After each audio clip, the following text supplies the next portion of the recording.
Hi, welcome to Board Gems.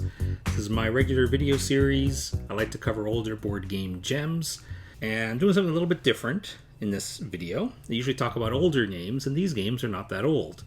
The reason I'm talking about them is because, as you might know, my favorite, one of my favorites, possibly, yes, my favorite, board game of all time is a chariot racing board game called Ave Caesar, or Kaiser. One of the two. If you have some interest in a really light, fast-paced racing game in which there's a lot of trash talking back and forth and getting in each other's way, I strongly suggest you check out that video. I have gotten a few questions regarding other chariot racing games and what I think of them.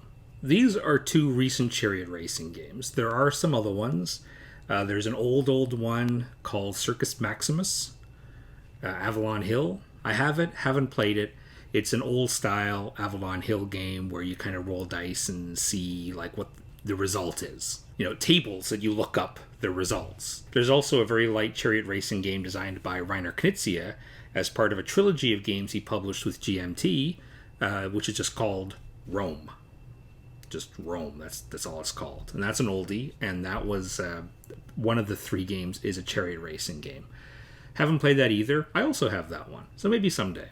These games I have played. Chariots of Rome, which came out in, I think, 2017, not that long ago, designed by Sean Young and published by Victory Point Games, which is a publisher that doesn't really exist anymore. They were absorbed into Tabletop Tycoon.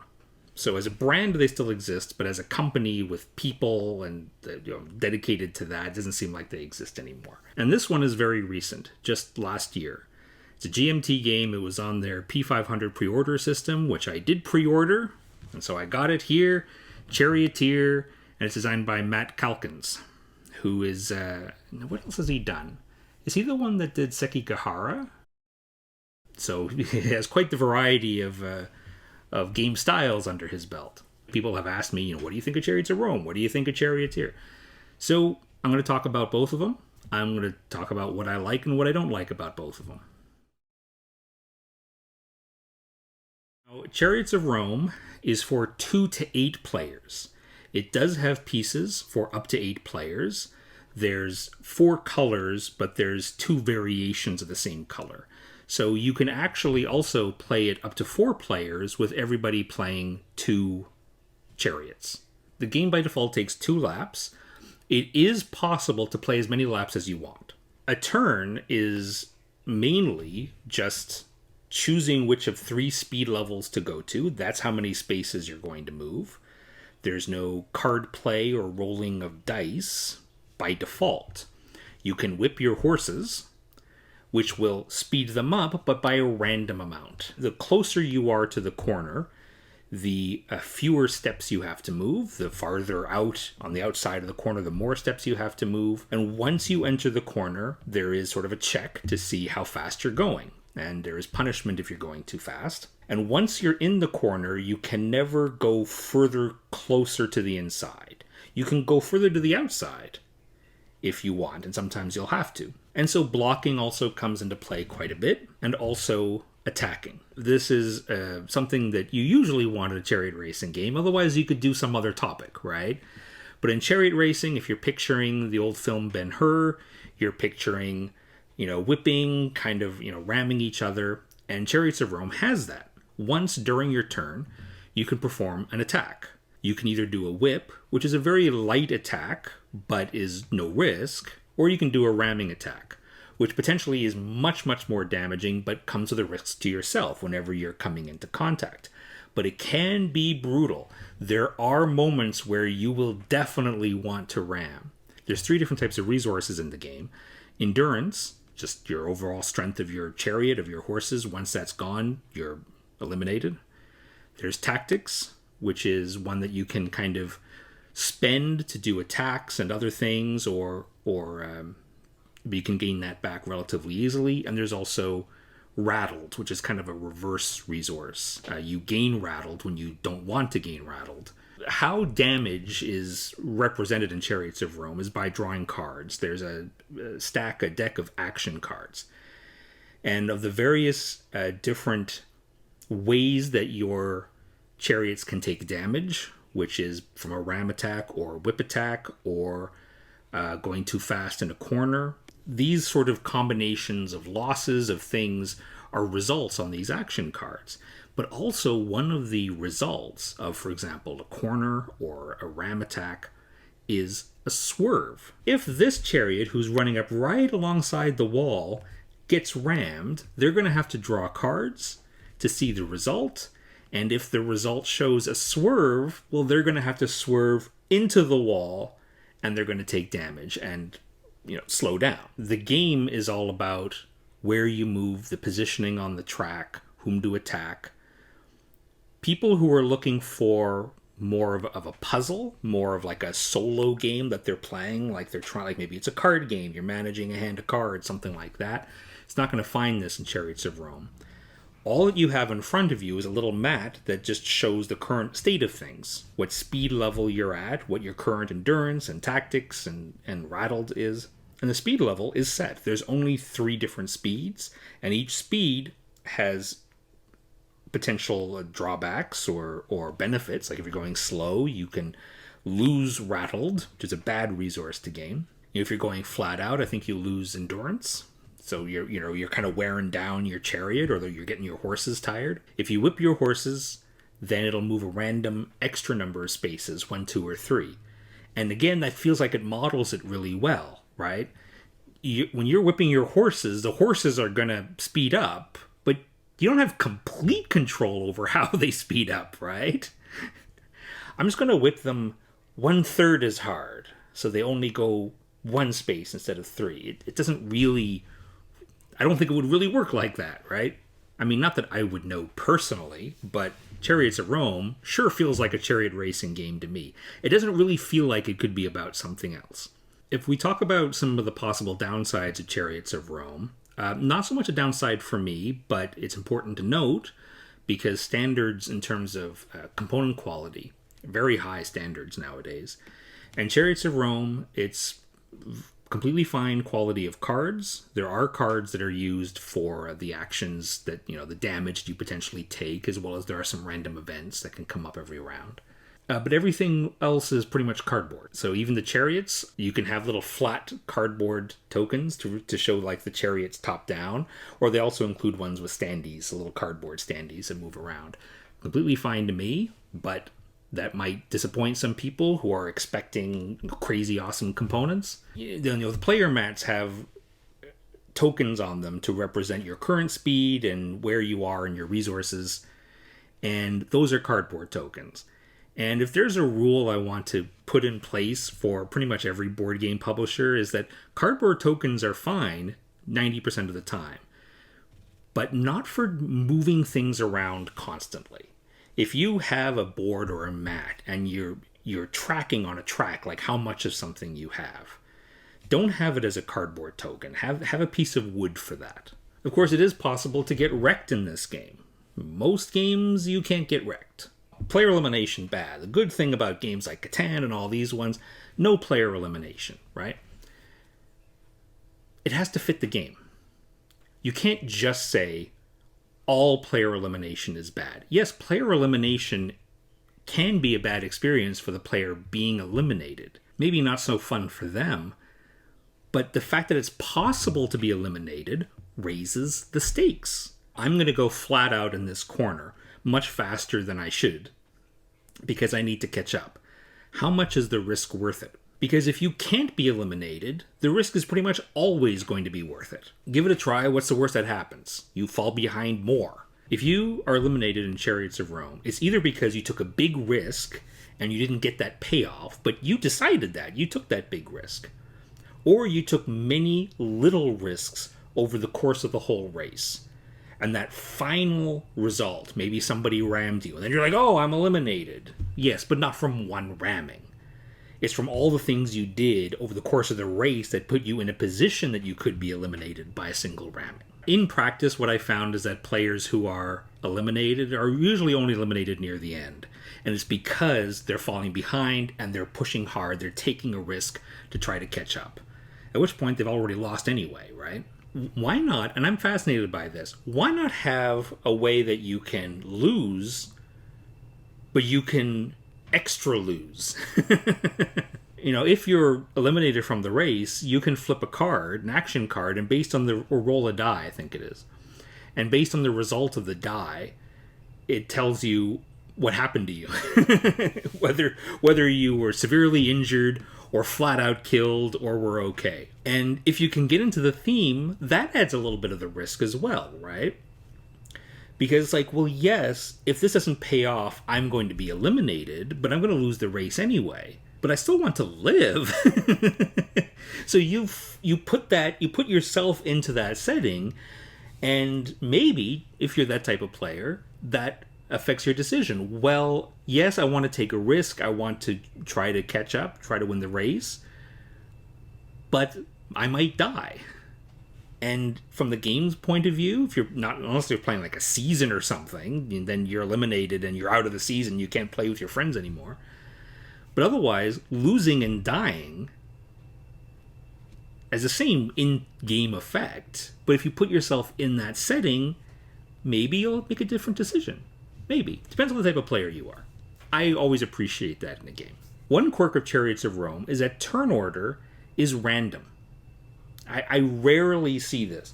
A game I quite love is Wallenstein, Wallenstein.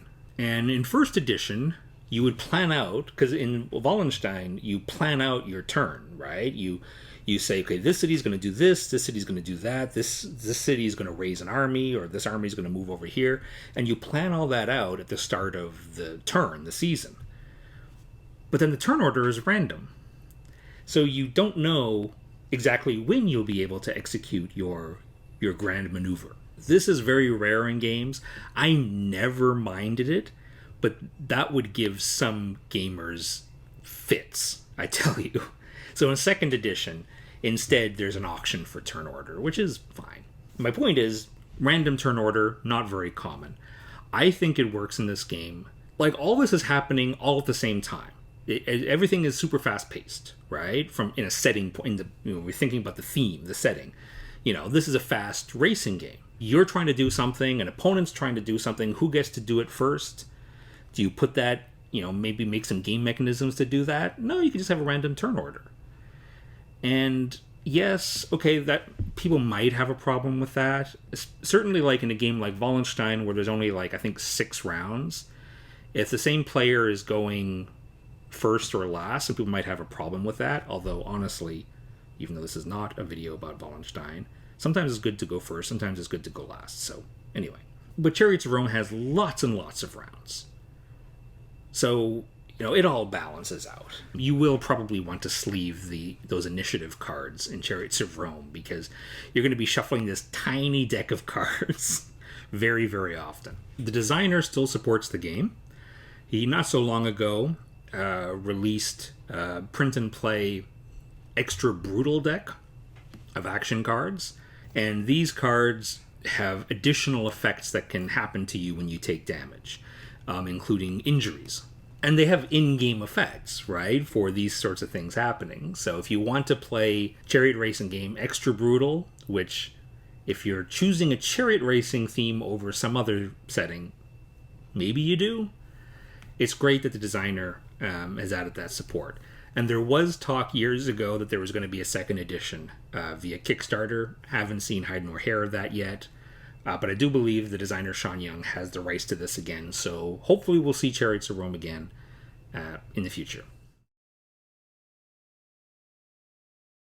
More recently, we have Charioteer. So first, talk about the presentation. It has a lovely, thick board, huge board. The chariots are wooden pieces, which is always appreciated. It's actually quite surprising how often they use cardboard tokens to represent chariots, because I know what's another one?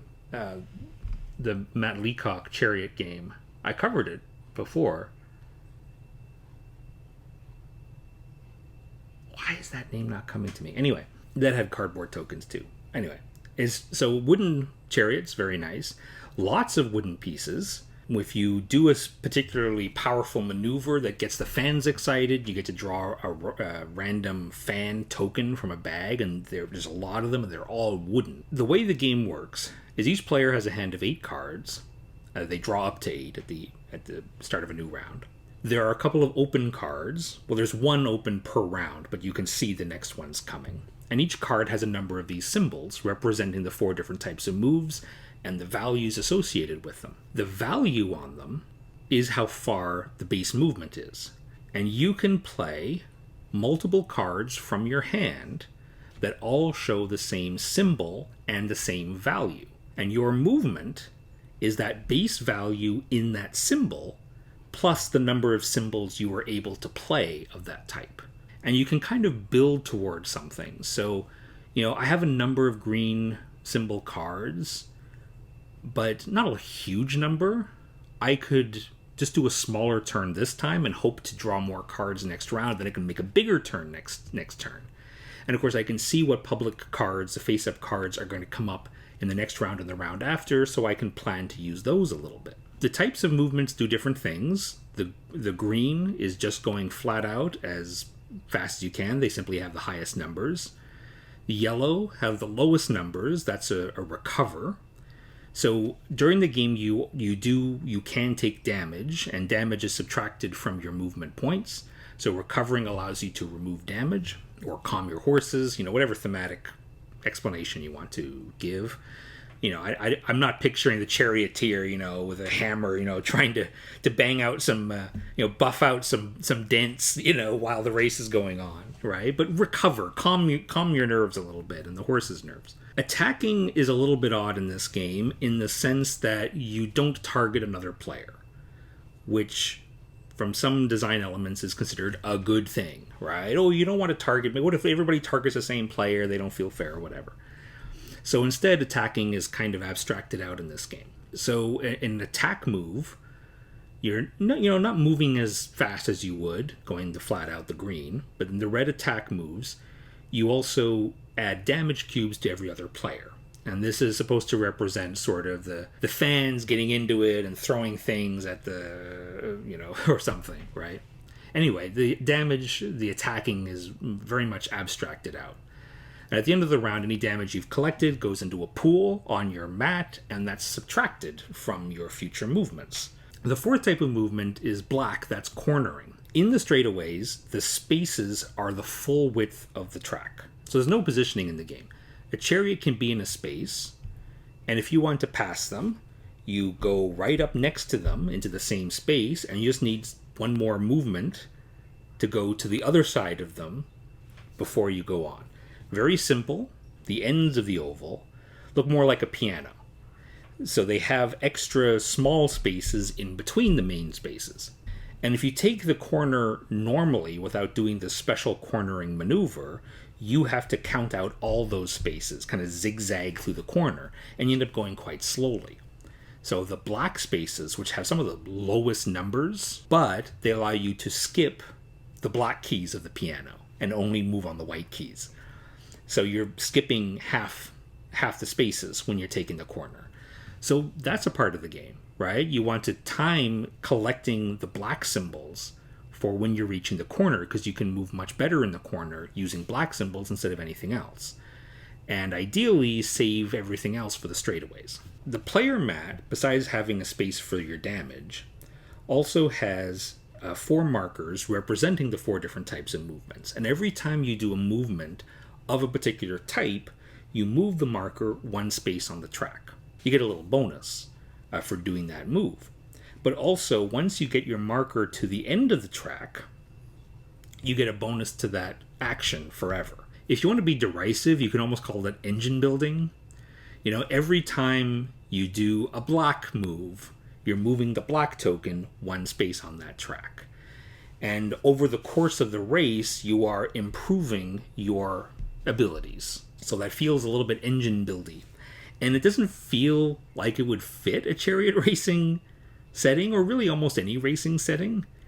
The more you do a thing, the better you get at it. It's like, yeah, over the course of multiple races, but over the course of a single race, It's like you've never raced a chariot before, but by the time you're in the second lap, you're like, okay, I think I've really got this down pat. Now I'm starting to do well. And everybody always has done this race as their first chariot racing of all time. Every time you play, it's your first time racing a chariot, and you're building up your experience over the course of that one race. It does mean that you can't easily, I find, adjust the length, because like in a typical race, which by default is 3 laps, you will probably get some of those markers up to the end. If you were to do a longer race, you get more of those markers to the end. If you were doing a shorter race, you would get fewer of those markers to the end. So it's not as easy to adjust the length of the game compared to Chariots of Rome. And the default 3 laps, which is perfect for this sort of track building thing that you're doing, you're advancing on these tracks, 3 laps is perfect, feels long. Like by the end of the second lap, you're like, okay, we already got to do one more lap of this. Whereas Chariots of Rome is just 2 laps by default, and I feel that's kind of perfect, actually. I don't know. I'm not sure that I would say that they're very different in terms of game length. 3 laps of this would be longer than 2 laps of this, but not by a huge amount. And remember, turns are simultaneous in Charioteer. I mean, in terms of simultaneous, you're choosing your cards simultaneously. But of course, in terms of movement, you're still doing things, sort of sequentially. Or when you do a really big maneuver, like you use many of the same symbols in a single turn, you make the fans really happy. And when you make the fans happy, you get to draw a free token out of the bag. And a token will give you a one-time benefit for use on a future turn. I was probably a bit too cautious in the first time I played, and ended up collecting all these bonus tokens, but not really using them, which probably dragged the game out a little bit more too. So look, every game is an abstraction, right? If you're going to make a board game about chariot racing, you're going to cut corners. An actual chariot race would have taken much longer, and you could probably make it much, much more detailed. So every board game, at some level, will abstract things down. Charioteer abstracts the game so much that to me it doesn't feel like chariot racing anymore. Like it could be about anything. As an extreme example, because there's no positioning on the track, it's just an oval and the spaces are the full width of the track, so there's no jostling for position really compared to compared with the position of your opponents. As an extreme example, I'm taking this way too far, but you can almost think of the racetrack as simply a VP track, and the symbols that you're playing are giving you VPs, and you're moving up on this track. That analogy breaks down because of the corners, like, oh, you're doing a black move, and so that allows you to skip spaces on the VP track, but only in these areas of the track. Okay, it breaks down. So look, Charioteer is a very good game. Like the game you're playing, the gameplay, the playing of the cards and matching up the symbols and that's interesting and fun. It doesn't much feel like a racing game. Certainly doesn't feel much like a chariot racing game, or at least what I feel like a chariot racing game should feel like. Everything is very abstracted out, but it can still be fun. And if you are the type of player who enjoys working out a little puzzle, okay, card management, right? Hand management. I got these cards. I'm going to use these this round. I'm going to save these for next turn, and I know I can combine it with that card. That's going to make for a big turn later. That stuff's interesting. But it doesn't feel like it matters so much what the other players are doing. You would think these games are probably pretty similar. They don't feel similar at all, other than they're racing games. And of course, they're ostensibly about chariot racing. But only one feels like a chariot racing game. The other one is a very good and fun game that doesn't really feel like chariot racing. Chariots of Rome really has some fidelity to the theme. It really feels like it couldn't be about anything else. And of course they abstract some things out, but everything that they left in is in service to the theme.